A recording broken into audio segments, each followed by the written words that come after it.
the review. We haven't done a review on here in a while. We haven't done a review since Loki season 2. Wow. Well, back to Marvel. Yeah. So the first, I actually wrote down some notes because I had some things I didn't want to forget. I have some things I'd like to forget about this show. Agreed. Yeah, for sure. I want to. So this is going to be spoilers right off the bat, or do we want to like say how we felt? Okay, I guess how I feel. I was not excited, nor was I disinterested. I was just kind of lukewarm about the Echo show. I think the trailer got me more excited. So, you know, I went in with some optimism. And I have nothing against the show for any reason other than just like what I see. But these first 2 episodes, I'm not terribly happy with them, and I'm kind of, it just feels like a very middle of the road, middling, kind of lacking personality, kind of. I'm supposed to feel like I care about a lot of these characters, but I don't. And I want to, but I don't. Yep. So not off to a great start. Yeah, I'm feeling a lot of the similar ways as you are. I think for me, like I just would have written the show so much differently. Like I just think there's a lot of weird turns they make and a lot of characters they introduce that you just don't care about. I don't really care about biscuits. No, not at all. Yeah, I just don't. And here's the thing, I don't even care about Maya. Like at this point, by the end of episode 2. Yeah. So, I think it's very smart that they made this for 40 million. That's the action scene. Well, I guess I won't go into it, but the action scene in episode 2, like, looks like that's what you would. It doesn't look terrible, but it doesn't look great. Agreed. But it doesn't look like super far off from anything Marvel's put out recently. So, I think it's a lot lower than stuff they've put out recently. You think so? Okay. Yes. Okay. Well, I say we get into the spoiler review. Yeah. I think right out the gate, the first scene is so insane, and like, I was just like, what the fuck is going on right now? It's basically they're these gold people underground, and they're drinking from the swirly water. And I'm like, what the hell is going on right now? and like the ground breaks and they emerge from the ground, and like they shed their skin, and this woman like with swirls on her hands like leads her people, and I was like, okay, yeah, sure, that happened.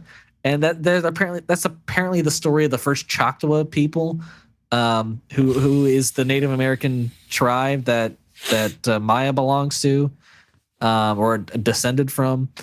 I thought all that looked really, really rough. I'm not gonna lie, and in general, like design wise, and just throwing us into that was just crazy. I didn't like any of it. I didn't mind it, and I don't know if it's a part of Native American mythology, or if it's something new with the show, or it's a part of the comics. I don't know. Sure, I didn't expect it, but like I wasn't terribly bothered by it. I will say in episode 2. So are we talking about the first scene again in episode 2? The game? The lacrosse game? Yeah. I was just like, what is this stupid game we're playing? And then the loser has to get banished? I was like, what are these stakes? What are we doing? Look, I think the game I didn't think was stupid. And I thought, like, if that's the stakes of the thing, then fine. It wasn't presented. It just like that way, like it was presented like as a game, and then all of a sudden you're like, oh, like the whoever loses is gonna be banished. But it was like the way it was shot. I'll say it was kind of cool being like, this is what Oklahoma look or Alabama look like back here. 1280, right? I was like, that's kind of cool, but it looked like it was shot on like a drone and like an iPhone sometimes, which I didn't love. Yeah, and then you have the scene at the end of that whatever origin scene or whatever, where the woman that it's focused on, like, all of a sudden gets this urge and power in her hand, these stupid swirls on her hands. And stupid swirls, they look so dumb, Zach. They're like drawn on swirls. They're so they're so bad. And I mean, I just have a power with the power in general. I think I have an issue with so far. Sure, but it gives them like strength, I guess, to do things. Yeah. And so basically, what those two scenes, the first scene of episode 1 and the first scene of episode 2, like basically are building up to this point at the end of episode 2 where like Maya's leg gets stuck in the situation, and she basically gets these swirls on her hand and these kind of like flashbacks to her ancestors, and it like gives her the strength to get unstuck. And it is honestly maybe one of the lamest powers I've ever seen in the MCU.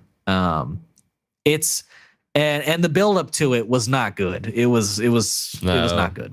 I mean, maybe we'll find out later why she's just developing these powers now. Maybe it's because she's back in Oklahoma. I don't know. It's probably it. Yeah. Or Alabama. I don't know where I think it was Oklahoma. They're in Oklahoma. Yeah. But if it's not that, I don't know why it decided to show up then, because it, like, I feel like out of all the instances in her life, there's got to be other like times where that power would have been helpful. Regardless, for sure, I'm sure there's times in Hawkeye where it would have been helpful. I think she's a cooler character, honestly, without these powers. Like, I think giving her extra strength, supernatural powers, is a bad idea, because she is. The thing that makes her cool is like she has these disabilities, yet she's super capable, and she's like is as good as anybody else. Yeah. I don't particularly love Maya's personality, because I don't really feel like there is one sometimes. No, or there like isn't. Yeah. Or her personality is treating her family like shit and using them for whatever she wants. That's her personality. Yeah, like I'd like to know why she doesn't fuck with her family as much, because they don't really show why, other than she's been gone for a while because of her dad. Like, I understand, like, she grew up and she started getting into crime and stuff, but she seemed like she had a lot of love for her family, and then she comes back and we're supposed to. She doesn't even want to see like her best friend, like her cousin, and I guess she called her sister. Like, come on. But I guess we'll find out why, but it's not presented, like, it's just presented in a way that's like, we're supposed to feel something, but it's not actually, doesn't actually make me feel very much. And I'm not, and like, yes, it might be a little difficult to get some personality traits out that you would get through talking instead of verbal, like American Sign Language. But I've also can say that I've seen movies and shows with people who communicate with sign language, and they still have character. Whereas I feel like with Maya, she says things that are like, I feel like are written to be like funny or sarcastic, but they just don't land. Sure. And that's just my opinion.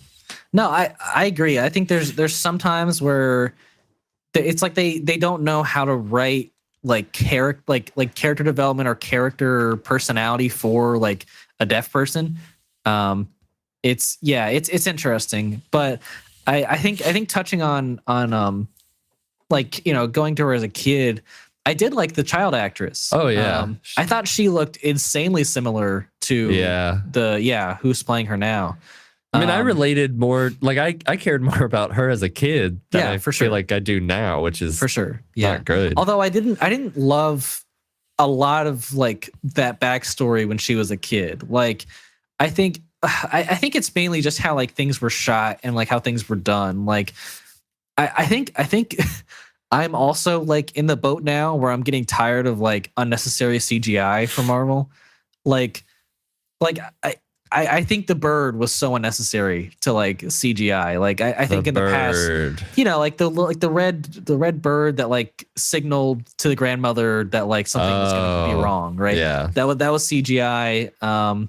They even CGI'd like the leg that the child has that's like been cut off from the car crash. I mean, I will say, I feel like it would probably be much more. It would be pretty difficult to get a bird, and like unless you got a trained bird and it was able to do it. I feel like it could be a little complicated to do that. I get it, but like I just like we've seen that from Hollywood in the past, where like they have trained like animals that they use, and they can substitute an actual leg and make it look like there's not one there. Like I don't know. It's just like it would be nice to see the effort. Yeah, right. Like let's not like go to CGI for like literally every inconvenience that we have. But yeah, but besides that, which could technically be more expensive. True. I think it is more expensive to do CGI, right? But yeah, so I think after that point of the story where we see her, kind of the end of her child life, I think it gets really strong at like where it gets like where basically Fisk kind of takes her in after she's just got like violent after her dad has died, and kind of points her anger in like this direction, like a purposeful direction, kind of like what he says. And so her on her first mission in that warehouse is easily the best thing of that entire 2 episodes. Yeah. Great action, I think, all around.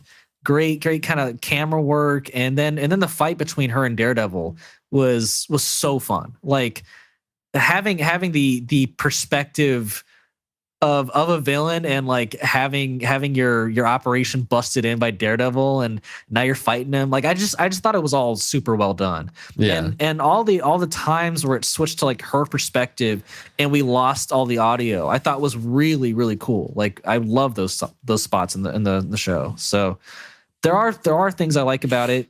It is kind of a bummer that Daredevil had to be there for part of it for me to like it. Sure, but they're doing some really like with the audio, they're doing some really good things. I mean, the action was good too. So even before he shows up, it was a good scene. Agreed. I agree. But it was definitely aided by him for sure. Sure. Yeah. I mean, to be honest, all the first 25 to 30 minutes is just a recap of things we already kind of knew about her. Maybe we learned some new things, but it's kind of getting us caught up to speed. For sure. Yeah, there's even a point where like it's detailing everything that's happened since, or like around Hawkeye and since Hawkeye. And to be honest, if I didn't watch Hawkeye, I would. Like they tried to frame the Fisk was the one that got her dad killed. Yeah. They framed it in like a way that if I didn't see Hawkeye, I would be like, oh, so we're just assuming Hawkeye's word on that, right? It was just like, oh, you should know, and it's like you should know that like you're being used, and then the next thing was like pointing the gun, at him, and I was like, well, that was a quick turn. That was a very quick turn. I wouldn't, So if it was just one of those things. I was like, if you hadn't seen Hawkeye, and it's been 2 years since I've seen Hawkeye, so I've forgotten some things for sure. Anyway, I just kind of thought some of the stuff with her backstory was kind of not it wasn't super great. And then as soon as we get to like going to Oklahoma again, I just started. I will say though, I was surprised at the way they did like her shooting Kingpin. I thought they were gonna BS it and be like, she started to cry or something and then missed and like didn't shoot him, but like she just straight up like shot him and looked the whole time. Like she wasn't phased. Like she wanted this man dead. And then you see him at the end of episode 1 where he's in a hospital bed and he's like he was shot straight through the eye, and I was like, okay, that's kind of ballsy for Marvel to have done that. So but I respect it. How the hell is he still alive? Sure. Somebody would have had to like be there immediately to take him to a hospital. And how's the back of his head not blown open? Yeah. No, that's some good questions. There's some good questions for sure. Like I need to know this. I actually need, like they say, talk about Tiamat in the Indian Ocean, or that Arsham showed up in the sky, or whatever you want to say about Marvel in phases 4 through 5. But I definitely need to know how the fuck he's alive, and I better find out because that's fucking insane. Well, they already beefed him up in Hawkeye, so there's probably just more of that kind of. Yeah, I don't know, I honestly don't think they're ever going to really touch on that stuff again either, where he's like super strong. I think they're going to scale him back. But but speaking of Kingpin, I do think he is like the shining part of the show so far. Like whenever he's on screen, I'm like, hell yeah, this is it. And I don't know, I was just so happy, like especially in that first episode, that we were getting like real scenes with both Kingpin and Daredevil. Like they're real players in this universe again. So I think that's exciting in itself. But yeah, I think the actual Echo and Maya stuff is definitely not done super well. Like we were talking about her powers, and I said at the very beginning, I would have written this so differently. And for some reason, the creator of the show like just doesn't like the like comic book character's powers. And so she like all this Native American like ancestry strength power stuff is like all completely new for the show. Okay. And so in the comics, I took it as in the comics, she's a deaf character, obviously.